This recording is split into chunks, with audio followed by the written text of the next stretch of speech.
Indoors TV देख रहे सारे ही दर्शकों का मैं स्वागत करदा। इस टाइम असी खड़े हाँ बठिंडा शहर दे विच जिथे कि इस समय जिहड़ी लोहड़ी है वो किसानां दे नाम ते मनाई जा रही है ते नाल ही नाल इन्हां काले बिल्लां नूं रद्द करवाउण वास्ते वड्डा संघर्ष जिहड़ा विढ़िया गया उस नूं हुलारा देण वास्ते इन्हां बिल्लां नूं साड़ के लोहड़ी है जिहड़ी वो मनाई जा रही है। सो मेरे पिछे तुसीं चंगी तरह देख सकते हो कि वड्डी गिणती दे विच जिहड़ा इकट्ठ है इत्थे शहर दे ही नहीं सगों आस पास के इलाके तो भी जिहड़े लोग ने इत्थे पहुँचे हुए ने वड्डे वड्डे ट्रैक्टरां दे नाल ते होर साधनां राहीं जिहड़ी इत्थे पहुँच की गई है।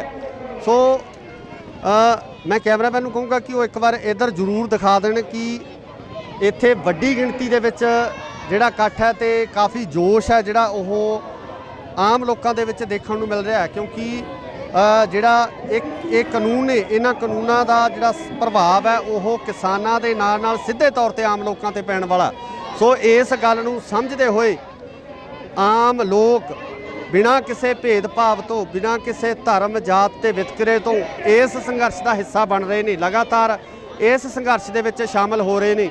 सो वड्डी गिणती दे विच बुद्धिजीवी भी इस संघर्ष दे विच पहुँचे हुए हैं जिन्हां वल्लों जिहड़े अपने विचार है वो रखे जाने हैं। देखण वाली गल है कि हर वर्ग दे जिहड़े बशिंदे ने लोग ने हर वर्ग नाल संबंधित लोग है जिहड़े इत्थे पहुँचे हुए हैं।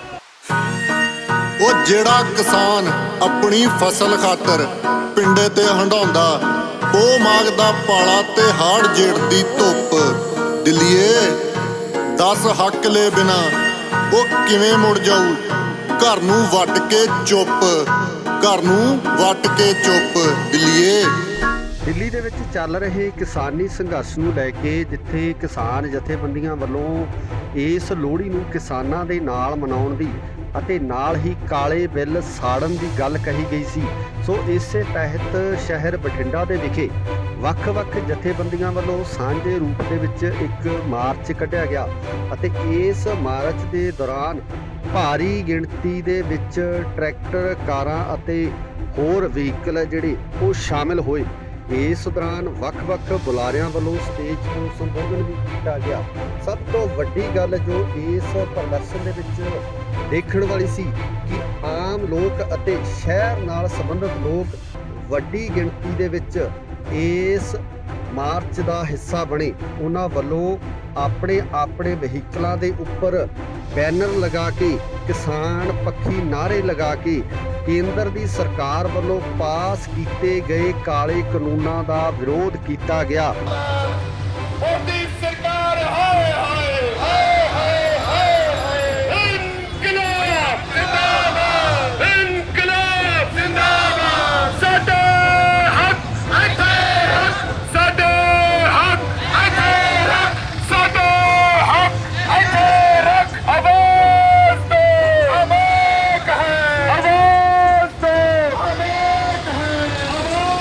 इस दौरान शहर के मेन चौंक दे विच लोहड़ी बाल के इन्हां काले कानूनां दीयां कापियां नूं भी साड़िया गया। जिथे कि आम लोकां दे विच इस मार्च दे संबंधी उत्साह देखा गया उत्थे ही शहर दे दुकानदार अते होर संबंधित लोग भी इस मार्च का हिस्सा बनते दिसे। ਉਹਦੇ ਵਿੱਚ ਸਾਰਾ ਭਾਈਚਾਰਾ ਆਪਣਾ ਦਿਲ ਤੋਂ ਯੋਗਦਾਨ ਪਾ ਰਿਹਾ ਹੈ। ਸੋ ਬੜੀ ਖੁਸ਼ੀ ਦੀ ਗੱਲ ਹੈ ਕਿ ਇੰਨਾ ਵੱਡਾ ਇਕੱਠ ਬਠਿੰਡਾ ਸ਼ਹਿਰ ਦਾ ਨਾਲ ਦੇ ਪਿੰਡਾਂ ਤੋਂ ਟਰੈਕਟਰ ਟਰਾਲੀਆਂ ਕਾਰਾਂ ਜੀਪਾਂ ਦੇ ਵਿੱਚ ਇੱਥੇ ਪਹੁੰਚਿਆ। ਸਾਡੇ ਰੋਜ਼ ਕਿਸਾਨ ਦਿੱਲੀ ਦੇ ਵਿੱਚ ਸ਼ਹੀਦ ਹੋ ਰਹੇ ਨੇ। ਕੋਈ 80 ਦੇ ਕਰੀਬ ਕਿਸਾਨ ਜੇਲ੍ਹਾਂ ਜਾ ਚੁੱਕੇ ਨੇ। ਮੌਕੇ ਦੇ ਹੱਥਾਂ ਦੇ ਕੰਨਾਂ ਦੇ ਉੱਤੇ ਜੂੰ ਨਹੀਂ ਸਰਕਦੀ ਪਈ। ਸੋ ਉਹ ਸੁੱਤੀ ਗੁੰਗੀ ਬੋਲੀ ਸਰਕਾਰ ਨੂੰ ਜਗਾਉਣ ਵਾਸਤੇ ਜਿਹੜਾ ਹਮਲਾ ਦੇਣ ਵਾਸਤੇ ਅੱਜ ਬਠਿੰਡੇ ਸ਼ਹਿਰ ਦੇ ਵਿੱਚ ਐਡਾ ਵੱਡਾ ਤੁਸੀਂ ਉਪਰਾਲਾ ਕੀਤਾ। ਸਾਰਿਆਂ ਦਾ ਬਹੁਤ ਬਹੁਤ ਧੰਨਵਾਦ। ਜਿੰਨੇ ਵੀ ਇੱਥੇ ਵੀਰ ਪਹੁੰਚੇ ਇੱਕ ਮੈਂ ਬੇਨਤੀ ਕਰਨਾ ਚਾਹਾਂਗਾ ਸਾਰੇ ਨੌਜਵਾਨ ਸਾਥੀਆਂ ਨੂੰ ਕਿ ਜੋਸ਼ ਦੇ ਨਾਲ ਹੋਸ਼ ਬਹੁਤ ਜ਼ਰੂਰੀ ਹੈ ਕਿਉਂਕਿ ਕਿਸੇ ਵੀ ਅੰਦੋਲਨ ਨੂੰ ਚਲਾਉਣ ਦੇ ਨਾਲ ਹੋਸ਼ ਦਾ ਹੋਣਾ ਸਭ ਤੋਂ ਵੱਡਾ ਜ਼ਰੂਰੀ ਹੈ। ਹੋਸ਼ ਦੇ ਨਾਲ ਜੇ ਆਪਾਂ ਚੱਲਾਂਗੇ ਜਿੱਤੀ ਜਾਏਗੀ ਆਪਣੀ ਜਿੱਤ ਹੋਏਗੀ ਤੇ ਜੇ ਆਪਾਂ ਉਹਦਾ ਖਾਸਾ ਇਸ ਅੰਦੋਲਨ ਤੋਂ ਫਿੱਟ ਗਏ ਤੇ ਆਪਾਂ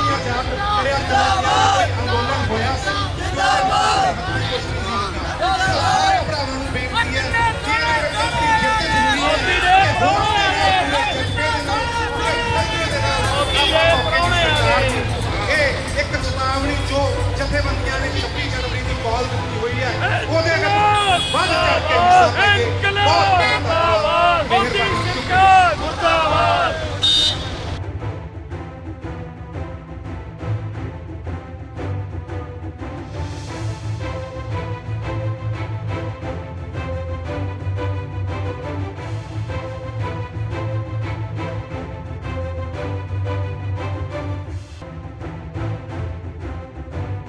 ਬਹੁਤ ਬਹੁਤ ਧੰਨਵਾਦ, ਮਿਹਰਬਾਨੀ। ਮੇਰੇ ਪਿੱਛੇ ਤੁਸੀਂ ਦੇਖ ਰਹੇ ਹੋ ਕਿ ਕਿਸ ਤਰੀਕੇ ਨਾਲ ਔਰਤਾਂ ਵੱਲੋਂ ਲਗਾਤਾਰ ਨਾਅਰੇਬਾਜ਼ੀ ਕੀਤੀ ਜਾ ਰਹੀ ਹੈ। ਇਹਨਾਂ ਨਾਲ ਗੱਲਬਾਤ ਕਰਨ ਦੀ ਕੋਸ਼ਿਸ਼ ਕਰਦੇ ਆ, ਇਹਨਾਂ ਨਾਲ ਗੱਲਬਾਤ ਕਰਾਂਗੇ। ਹਾਂਜੀ ਰਾਜੇ, ਕੀ ਨਾਮ ਹੈ ਤੁਹਾਡਾ? ਅਰਸ਼ਨੂਰ ਸਿੱਧੂ। ਤੁਸੀਂ ਇਸ ਲੋਹੜੀ ਤੇ ਪਹੁੰਚੇ ਹੋ, ਇਹ ਲੋਹੜੀ ਦੂਜੀਆਂ ਲੋਹੜੀਆਂ ਵੱਲੋਂ ਕਿੱਦਾਂ ਵੱਖ ਲੱਗਦੀ ਹੈ? ਇਸ ਵਾਰ ਪੰਜਾਬ ਦੇ ਜਿਹੜੇ ਲੋਕੀ ਇਹ ਸਾਰੇ ਇਕੱਠੇ ਹੋਏ ਆ, ਜਿਹੜੇ ਕਾਨੂੰਨ ਬਣਾਇਆ ਮੋਦੀ ਨੇ ਉਹਨੂੰ ਉਹ ਕਰਨ ਵਾਸਤੇ, ਅਪੋਜ਼ ਕਰਨ ਵਾਸਤੇ ਤੇ ਇਕੱਠੇ ਹੋਏ ਆ। ਤੇ ਇਸ ਵਾਰ ਸਾਰੇ ਪੰਜਾਬੀ ਇਕੱਠੇ ਹੋ ਕੇ ਪੰਜਾਬੀਆਂ ਦੇ ਹੱਕ ਵਾਸਤੇ ਲੜਨ ਵਾਸਤੇ ਇੱਥੇ ਆਏ ਆ। ਤੁਹਾਨੂੰ ਇਹਨਾਂ ਕਾਨੂੰਨਾਂ ਬਾਰੇ ਜਿਹੜੀ ਜਾਣਕਾਰੀ ਆ ਉਹ ਕਿੱਥੋਂ ਮਿਲੀ ਹੈ? ਕਿਉਂਕਿ ਬੱਚਿਆਂ ਨੂੰ ਇਸ ਵੇਲੇ ਪੜ੍ਹਨ ਤੋਂ ਫੁਰਸਤ ਨਹੀਂ ਹੈ, ਆਪਣੀ ਪੜ੍ਹਾਈ ਦੇ ਵਿੱਚ ਬੱਚੇ ਲੱਗੇ ਹੋਏ ਆ। ਤੁਹਾਨੂੰ ਇਹ ਕਾਨੂੰਨਾਂ ਬਾਰੇ ਕਿਵੇਂ ਪਤਾ ਲੱਗਿਆ? ਇੱਕ ਤਾਂ ਸੋਸ਼ਲ ਮੀਡੀਆ ਕਾਰਨ ਬਹੁਤ ਪਤਾ ਲੱਗਿਆ, ਇੱਕ ਆਹੀ ਕਿਸਾਨੀ ਅੰਦੋਲਨਾਂ ਕਾਰਨ ਸਾਨੂੰ ਬਹੁਤ ਪਤਾ ਲੱਗਿਆ। ਇੱਕ ਸਾਡੇ ਪੇਰੈਂਟਸ ਨੇ ਵੀ ਸਾਨੂੰ ਬਹੁਤ ਉਹ ਕੀਤਾ। ਤੁਹਾਡੇ ਪੇਰੈਂਟਸ ਕੌਣ ਨੇ? ਆ ਮੇਰੇ ਮੰਮਾ। ਬੁਲਾਓ। ਬੱਚਿਆਂ ਨੂੰ ਕਾਨੂੰਨਾਂ ਬਾਰੇ, ਜਿਹੜਾ ਬੱਚੇ ਪੜ੍ਹਾਈ ਦੇ ਵਿੱਚ ਵਿਅਸਤ ਹੈ, ਬਿਜ਼ੀ ਹੈ, ਉਹਨਾਂ ਨੂੰ ਜਿਹੜੇ ਇਹਨਾਂ ਕਾਨੂੰਨਾਂ ਬਾਰੇ ਜਾਣਕਾਰੀ ਦੇਣ ਤੋਂ ਬਾਅਦ ਤੁਹਾਨੂੰ ਕਿੱਦਾਂ ਦਾ ਮਹਿਸੂਸ ਹੋ ਰਿਹਾ? ਸਾਨੂੰ ਬਹੁਤ ਫਖਰ ਮਹਿਸੂਸ ਹੋ ਰਿਹਾ ਵੀ ਸਾਡੇ ਬੱਚੇ ਵੀ ਇਸ ਸੰਘਰਸ਼ ਦੇ ਵਿੱਚ ਵੱਧ ਚੜ ਕੇ ਹਿੱਸਾ ਲੈ ਰਹੇ ਨੇਗੇ। ਤਾਂ ਵੀ ਜਿਹੜਾ ਮੋਦੀ ਸਰਕਾਰ ਹੈ ਇਸ ਨੂੰ ਪੂਰਾ ਦਿਖਾਉਣਾ ਹੈ ਵੀ ਜਿਹੜੇ ਕਿਸਾਨੀ ਸੰਘਰਸ਼ ਕਰਕੇ ਆਪਣਾ ਪੈਦਾਵਾਰ ਕਰਦੇ ਨੇਗੇ ਵੀ ਉਹਨਾਂ ਦੇ ਹੱਕ 'ਚ ਉਹਨਾਂ ਨੂੰ ਸਾਰਾ ਹੈਗਾ ਜਿਹੜਾ ਕੁਛ ਹੈ ਹੁਣ ਮਿਲਣਾ ਚਾਹੀਦਾ। ਵਿਦਿਆਰਥੀ ਵਰਗ, ਪੜ੍ਹੇ ਲਿਖੇ ਵਰਗ, ਅਧਿਆਪਕ ਸਾਰੇ ਵਰਗਾਂ ਦੇ ਜਿਹੜੇ ਨੇਗੇ ਉਹ ਵਿੱਚ ਇਸ ਦੇ ਇੱਕ ਜਿਹੜੀ ਸਰਕਾਰ ਵੱਲੋਂ ਲਗਾਤਾਰ ਗੱਲ ਕਹੀ ਜਾ ਰਹੀ ਹੈ ਵੀ ਜਿਹੜੇ ਉੱਥੇ ਸੰਘਰਸ਼ ਕਰ ਰਹੇ ਨੇ ਉਹ ਖਾਲਿਸਤਾਨੀ ਨੇ ਜਾਂ ਉਹ ਮਜ਼ਦੂਰ ਹੈ ਹੀ ਨਹੀਂ ਆ। ਲਗਾਤਾਰ ਨੈਸ਼ਨਲ ਮੀਡੀਆ ਇਸ ਗੱਲ ਦਾ ਪ੍ਰੋਪਗੈਂਡਾ ਕਰ ਰਿਹਾ ਕਿ ਇਹ ਜਿਹੜੇ ਬੈਠੇ ਨੇ ਇਸ ਸੰਘਰਸ਼ ਦੇ ਵਿੱਚ ਸ਼ਾਮਲ ਹੋਏ ਨੇ ਇਹ ਕਿਸਾਨ ਹੈ ਹੀ ਨਹੀਂ, ਅਸਲ ਕਿਸਾਨ ਤਾਂ ਖੇਤਾਂ ਦੇ ਵਿੱਚ ਹੈ। ਕੀ ਕਹਿਣਾ ਚਾਹੁੰਦੇ ਹੋ? ਇਸ ਦੇ ਵਿੱਚ ਕੋਈ ਖਾਲਿਸਤਾਨ ਨਹੀਂ, ਕੋਈ ਸਿੱਖ ਨਹੀਂ, ਕੋਈ ਹਿੰਦੂ ਨਹੀਂ, ਸਾਰੇ ਇਕੱਠੇ ਨੇ, ਇਕੱਠੇ ਇੱਕ ਸਟੇਜ ਦੇ ਉੱਤੇ ਹੋ ਕੇ ਇਸ ਲੜਾਈ ਨੂੰ ਲੜ ਰਹੇ ਨੇਗੇ। ਸੋ ਜਿਹੜਾ ਏਕਤਾ ਹੈਗਾ ਉਹ ਬਣਿਆ ਹੋਇਆ ਹੈਗਾ, ਇਸੇ ਤਰ੍ਹਾਂ ਬਰਕਰਾਰ ਰਹੇਗਾ ਜਿੰਨੀ ਦੇਰ ਨਾਮ ਲਾਣਗੇ ਹੀ ਲਾਣਗੇ। ਉਹਨਾਂ ਦਾ ਕੰਮ ਹੀ ਇਹੀ ਹੈ, ਉਹਨਾਂ ਨੇ ਕਹਿਣਾ ਹੀ ਕਹਿਣਾ। ਨੈਸ਼ਨਲ ਮੀਡੀਆ ਬਾਰੇ ਕੀ ਕਹਿਣਾ ਚਾਹੁੰਦੇ ਹੋ? ਕਿਉਂਕਿ ਨੈਸ਼ਨਲ ਮੀਡੀਆ ਜਿਸ ਤਰੀਕੇ ਨਾਲ ਗੱਲਾਂ ਨੂੰ ਪੇਸ਼ ਕਰ ਰਿਹਾ, ਜਿਸ ਤਰ੍ਹਾਂ ਦੇ ਪ੍ਰੋਪਗੈਂਡੇ ਕੀਤੇ ਜਾ ਰਹੇ ਨੇ, ਉਹਨਾਂ ਬਾਰੇ ਕੀ ਕਹਿਣਾ ਚਾਹੁੰਦੇ? ਉਹ ਤਾਂ ਹੈ ਹੀ ਵਿਕਾਊ ਹੈ ਜੀ ਹਾਂ, ਉਹ ਤਾਂ ਵਿਕਿਆ ਹੋਇਆ, ਉਹ ਤਾਂ ਉਹਨਾਂ ਦੀ ਬੋਲੀ ਬੋਲਣਗੇ ਜੀ। ਬਸ।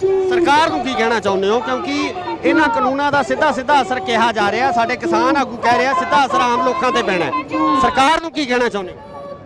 ਉਹਨੂੰ ਵਾਪਸ ਲੈਣੇ ਚਾਹੀਦੇ ਨੇ ਕਾਨੂੰਨ। ਜਦ ਪਤਾ ਹੈ ਗਰੀਬ ਮਾਰ ਹੋ ਰਹੀ ਹੈ, ਸਭ ਕੁਝ ਹੋ ਰਿਹਾ ਹੈ, ਸਭ ਕੁਝ ਪਤਾ ਉਹਨੂੰ। ਸਰਕਾਰ ਨੂੰ ਕਹਿਣਾ ਚਾਹੁੰਦੇ ਵੀ ਜੇ ਸਾਰੀ ਦੁਨੀਆ ਸੜਕਾਂ ਤੇ ਆ ਰਹੀ ਹੈ ਤਾਂ ਕੋਈ ਤਾਂ ਮਤਲਬ ਹੋਏਗਾ ਹੀ ਨਾ। ਉਹਨੂੰ ਆਪਣੀ ਗੱਲ ਤੇ ਵਿਚਾਰ ਕਰਨਾ ਚਾਹੀਦਾ ਹੈ, ਕਿਉਂ ਸਾਰੀ ਆਵਾਮ ਸੜਕਾਂ ਤੇ ਆ ਰਹੀ ਹੈ। ਸੋ ਥੈਂਕ ਯੂ ਜੀ, ਥੈਂਕ ਯੂ ਵੈਰੀ ਮਚ।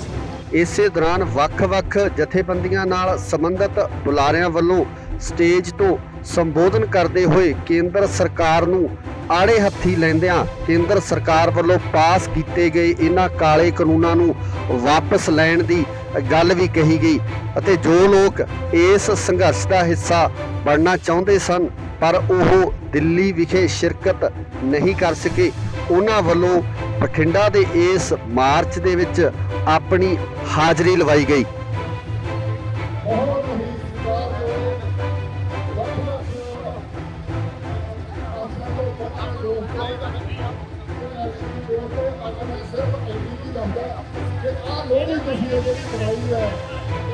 ਸਹੀ ਅਰਥਾਂ ਦੇ ਵਿੱਚ ਲੋਹੜੀ ਮਨਾਈ ਹੈ। ਅੱਜ ਦੇ ਲੋਹੜੀ ਦੇ ਦਿਨ ਦੁਨੀਆ ਨੇ ਉਹਦੇ ਬਾਦਸ਼ਾਹੀ ਬਾਬਰ ਨੂੰ ਚੈਨ ਕੀਤਾ ਸੀ।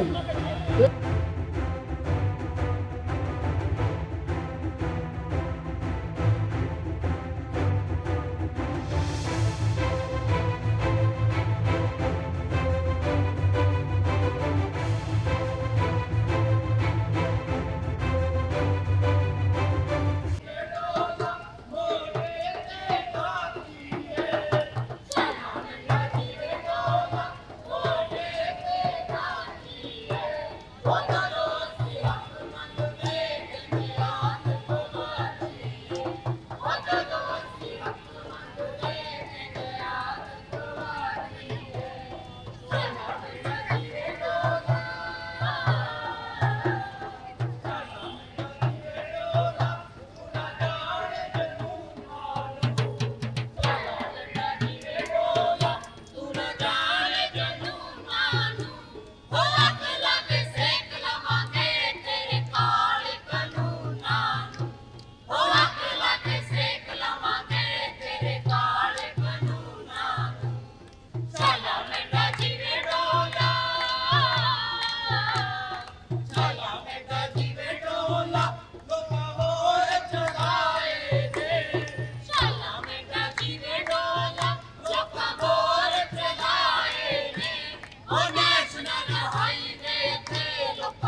ਇਸ ਸਮੇਂ ਬਠਿੰਡਾ ਦੇ ਮੇਨ ਚੌਂਕ ਦੇ ਵਿੱਚ ਜਿਹੜੇ ਕਾਨੂੰਨ ਆ ਉਹ ਸਾੜੇ ਗਏ ਆ। ਇਸ ਪੂਰੇ ਪ੍ਰੋਗਰਾਮ ਨੂੰ ਆਰਗੇਨਾਈਜ਼ ਕਰਨ ਵਾਸਤੇ ਗੁਰਪ੍ਰੀਤ ਬਠਿੰਡਾ ਤੇ ਨਾਲ ਵੱਖ-ਵੱਖ ਜਥੇਬੰਦੀਆਂ ਜਿਹੜੀਆਂ ਇਸ ਦੇ ਵਿੱਚ ਸ਼ਾਮਲ ਸੀ, ਇਹਨਾਂ ਨਾਲ ਗੱਲਬਾਤ ਕਰਦੇ ਕੀ ਮਕਸਦ ਸੀ ਜੀ ਇਹਨਾਂ ਕਾਨੂੰਨਾਂ ਨੂੰ ਛਾੜਨ ਦਾ, ਕਿਉਂਕਿ ਕਿਸਾਨ ਜਥੇਬੰਦੀਆਂ ਵੱਲੋਂ ਇਸ ਸੰਬੰਧੀ ਕਾਲ ਦਿੱਤੀ ਗਈ ਸੀ।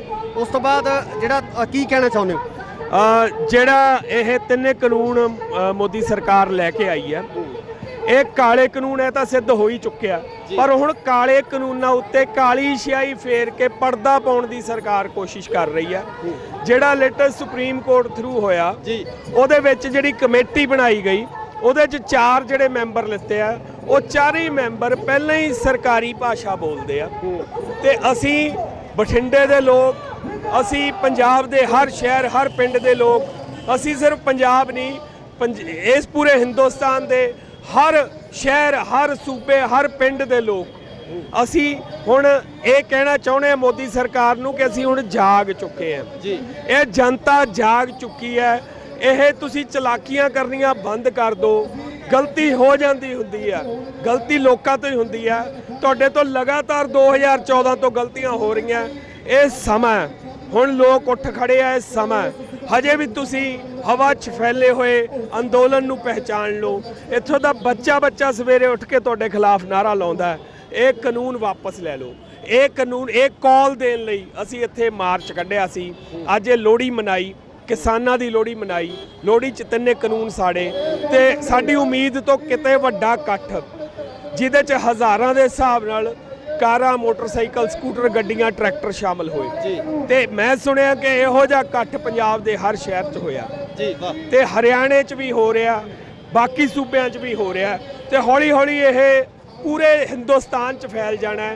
ਅਸੀਂ ਮੋਦੀ ਸਰਕਾਰ ਨੂੰ ਇੱਥੋਂ ਇਹੀ ਸੁਨੇਹਾ ਦੇਣਾ ਚਾਹੁੰਦੇ ਹਾਂ ਕਿ ਹਜੇ ਵੀ ਸਮਝ ਜੋ, ਇਹ ਕਾਨੂੰਨ ਵਾਪਸ ਕਰੋ, ਸਵਾਮੀਨਾਥਨ ਕਮੇਟੀ ਦੀ ਰਿਪੋਰਟ ਲਾਗੂ ਕਰੋ ਤੇ ਲੇਬਰ ਲਾਅ ਰੱਦ ਕਰੋ ਜਿਹੜਾ ਨਵਾਂ ਤੁਸੀਂ ਅਮੈਂਡ ਕਰਕੇ ਬਣਾਇਆ, ਤੇ ਲੋਕਾਂ ਦੇ ਹੱਕ 'ਚ ਕਾਨੂੰਨ ਬਣਾਉਣੇ ਸ਼ੁਰੂ ਕਰ ਦਿਓ। ਨਹੀਂ ਤਾਂ ਲੋਕ ਜੇ ਗੱਦੀ ਤੇ ਬਿਠਾਉਣਾ ਜਾਣਦੇ ਆ ਤਾਂ ਗੱਡੀ ਤੋਂ ਲਾਉਣਾ ਵੀ ਜਾਣਦੇ। ਸੋ ਪ੍ਰੋਫੈਸਰ ਸਾਹਿਬ, ਤੁਹਾਡੇ ਨਾਲ ਵੀ ਗੱਲ ਕਰਨਾ ਚਾਹੁੰਦਾ ਕਿ ਜਿਹੜਾ ਫੈਸਲਾ ਆਇਆ, ਸੁਪਰੀਮ ਕੋਰਟ ਨੇ ਇੱਕ ਫੈਸਲਾ ਕਰ ਦਿੱਤਾ ਹੈ, ਫੈਸਲਾ ਜਿਹੜਾ ਇੱਕ ਇਹਨਾਂ ਨੂੰ ਹੋਲਡ ਡਾਊਨ ਕਰ ਦਿੱਤਾ ਹੈ, ਇਸ ਨੂੰ ਕਿਵੇਂ ਦੇਖਦੇ ਹੋ? ਕਮੇਟੀ ਦਾ ਗਠਨ ਕਰ ਦਿੱਤਾ ਹੈ, ਸਰਕਾਰ ਲਗਾਤਾਰ ਕਮੇਟੀ ਦੀ ਗੱਲ ਕਰ ਰਹੀ ਸੀ, ਲਗਾਤਾਰ ਕਮੇਟੀਆਂ ਬਣਾਉਣ ਦੀ ਗੱਲ ਕੀਤੀ ਜਾ ਰਹੀ ਸੀ ਸਰਕਾਰ ਵੱਲੋਂ। ਹੁਣ ਸੁਪਰੀਮ ਕੋਰਟ ਵੱਲੋਂ ਹੀ ਕੁਝ ਉਸੇ ਰਾਹ ਤੇ ਜਿਹੜਾ ਚੱਲਿਆ ਜਾ ਰਿਹਾ ਕਿ ਕਮੇਟੀ ਦਾ ਗਠਨ ਕੀਤਾ, ਕਿਵੇਂ ਦੇਖਦੇ ਹੋ? ਜੋ ਪਿਛਲੇ ਲੰਬੇ ਸਮੇਂ ਤੋਂ ਅਸੀਂ ਪਿਛਲੇ 5-7 ਸਾਲਾਂ ਤੋਂ ਜੋ ਸੁਪਰੀਮ ਕੋਰਟ ਦਾ ਤੇ ਸਰਕਾਰ ਦਾ ਆਪਸੀ ਵਰਤਾਰਾ ਦੇਖ ਰਹੇ ਹਾਂ ਨਾ, ਉਹ ਬਕਾਇਦਾ ਤੌਰ ਦੇ ਉੱਤੇ ਸ਼ੱਕ ਦੇ ਘੇਰੇ 'ਚ ਹੈ। ਕਿਉਂਕਿ ਜਿੰਨੀਆਂ ਵੀ ਸੁਪਰੀਮ ਕੋਰਟ ਨੇ ਅੱਜ ਤੱਕ ਕਮੇਟੀਆਂ ਗਠਿਤ ਕੀਤੀਆਂ, ਉਹ ਅਲਟੀਮੇਟਲੀ ਜਾ ਕੇ ਸਰਕਾਰ ਦੀ ਭਾਸ਼ਾ ਬੋਲਦੀਆਂ ਤੇ ਸਰਕਾਰ ਦੇ ਹੱਕ 'ਚ ਭੁਗਤੀਆਂ। ਤੇ ਜਿਹੜੇ ਅੰਦੋਲਨਕਾਰੀ ਹੈ, ਜਿਹੜੇ ਆਪਣੀਆਂ ਹੱਕਾਂ ਵਾਸਤੇ ਆਵਾਜ਼ ਉਠਾਉਂਦੇ, ਉਹਨਾਂ ਨੂੰ ਕਿਸੇ ਕਿਸਮ ਦਾ ਕੋਈ ਉਹ ਰਾਹਤ ਨਹੀਂ ਦਵਾ ਸਕੀਆਂ। ਤਾਂ ਇਹ ਵੀ ਇਸ ਗੱਲ ਦੇ ਵਿੱਚ ਕੋਈ ਸ਼ੱਕ ਨਹੀਂ ਕਿ ਇਸ ਕਮੇਟੀ ਨੂੰ ਜਾਂ ਸੁਪਰੀਮ ਕੋਰਟ ਦੇ ਇਸ ਬਿਆਨ ਨੂੰ ਜਾਂ ਸੁਪਰੀਮ ਕੋਰਟ ਦੇ ਇਸ ਫੈਸਲੇ ਨੂੰ ਬਿਲਕੁਲ ਉਸੇ ਰੂਪ ਦੇ ਵਿੱਚ ਜਿਹੜੀ ਹੈ ਜਨਤਾ ਉਹ ਦੇਖ ਰਹੀ ਹੈ। ਤਾਂ ਮੈਂ ਇੱਕ ਇੱਥੇ ਸਰਕਾਰ ਨੂੰ ਅਪੀਲ ਕਰਨੀ ਚਾਹੂੰਗਾ ਕਿ ਸੁਪਰੀਮ ਕੋਰਟ ਦਾ ਵਕਾਰ ਨੂੰ ਦਾਅ ਨਾ ਲਾਓ, ਸੁਪਰੀਮ ਕੋਰਟ ਦਾ ਵਕਾਰ ਬਣਿਆ ਰਹਿਣ ਦਿਓ। ਸੁਪਰੀਮ ਕੋਰਟ ਨੂੰ ਇਹ ਨਾ ਮਹਿਸੂਸ ਕਰਵਾ ਦਿਓ ਕਿ ਸੁਪਰੀਮ ਕੋਰਟ ਵੀ ਰਾਜਨੀਤਿਕ ਲੋਕਾਂ ਦੀ ਤਰੀਕੇ ਦੇ ਨਾਲ ਵਿਕ ਚੁੱਕੀ ਹੈ। ਐਸਾ ਲੋਕਾਂ ਨੂੰ ਮਹਿਸੂਸ ਨਾ ਹੋਣ ਦਿਓ। ਇਹ ਅੰਦੋਲਨ ਨੂੰ ਤਾਰ-ਪੀਟੋ ਕਰਨ ਲਈ ਕੋਝੀਆਂ ਚਾਲਾਂ ਜਿਹੜੀਆਂ ਹੁਣ ਤੱਕ ਚੱਲੀਆਂ, ਤਾਂ ਸੁਪਰੀਮ ਕੋਰਟ ਤੋਂ ਇਹ ਫੈਸਲਾ ਆਉਣਾ ਉਸੇ ਕੜੀ ਦਾ ਹਿੱਸਾ ਨਾ ਬਣ ਜੇ। ਇਹ ਬਹੁਤ ਮੰਦਭਾਗਾ ਹੋਏਗਾ ਭਾਰਤ ਦੇ ਲੋਕਤੰਤਰ ਲਈ। ਮੈਂ ਸਮਝਦਾ ਇਹ ਫੈਸਲੇ ਨੂੰ ਵਿਚਾਰਦੇ ਹੋਏ ਅੰਦੋਲਨ ਨੂੰ ਵਾਪਸ ਕਰਾਉਣ ਲਈ ਕਾਨੂੰਨ ਨੂੰ ਰੱਦ ਕਰਕੇ ਦੁਬਾਰੇ ਤੋਂ ਮੁੜ ਬੈਠ ਕੇ ਵਿਚਾਰ ਕਰਕੇ ਕਾਨੂੰਨਾਂ ਨੂੰ ਦੁਬਾਰੇ ਤੋਂ ਮੁੜ ਤੋਂ ਬਣਾਉਣਾ ਚਾਹੀਦਾ। ਬਹੁਤ ਬਹੁਤ ਸ਼ੁਕਰੀਆ ਜੀ। ਸਾਡੇ ਨਾਲ ਗੁਰਵਿੰਦਰ ਸ਼ਰਮਾ ਵੀ ਇੱਕ ਸਮਾਜ ਸੇਵੀ ਨੇ, ਬਠਿੰਡਾ ਦੇ ਵਿੱਚ ਬਹੁਤ ਜਿਹੜੀ ਇਹਨਾਂ ਵੱਲੋਂ ਸਮਾਜ ਸੇਵਾ ਜਿਹੜੀ ਆਮ ਲੋਕਾਂ ਨੂੰ ਕਿਸੇ ਵੀ ਤਰ੍ਹਾਂ ਦੀ ਜਿਹੜੀ ਸੇਵਾ ਇਹਨਾਂ ਵੱਲੋਂ ਕੀਤੀ ਜਾਂਦੀ ਹੈ, ਇਹਨਾਂ ਨਾਲ ਵੀ ਗੱਲਬਾਤ ਕਰਦੇ ਹੋ। ਇਹ ਜਿਹੜਾ ਅੱਜ ਇਕੱਠ ਹੋਇਆ, ਅੱਜ ਕਾਨੂੰਨ ਦੀਆਂ ਕਾਪੀਆਂ ਸਾੜੀਆਂ ਗਈਆਂ, ਲੋਹੜੀ ਨੂੰ ਇੱਕ ਪਵਿੱਤਰ ਤਿਉਹਾਰ ਮੰਨਿਆ ਜਾਂਦਾ ਹੈ, ਤੇ ਅੱਜ ਇਸ ਤਿਉਹਾਰ ਤੇ ਇਹਨਾਂ ਕਾਪੀਆਂ ਨੂੰ ਸਾੜਨ ਨੂੰ ਕਿਵੇਂ ਦੇਖਦੇ ਹੋ? ਦੇਖੋ ਜੀ, ਜੇ ਅੱਜ ਲੋਹੜੀ ਹੈ, ਅੱਜ ਪਵਿੱਤਰ ਤਿਉਹਾਰ ਹੈ, ਤਾਂ ਉਹਦੇ ਨਾਲ ਇਹ ਵੀ ਤਾਂ ਹੈ ਕਿ ਸਾਡੇ ਪੰਜਾਬ ਦੇ ਕਿਸਾਨਾਂ ਦੇ ਉੱਤੇ ਵਕਤ ਪਿਆ ਹੋਇਆ ਹੈ।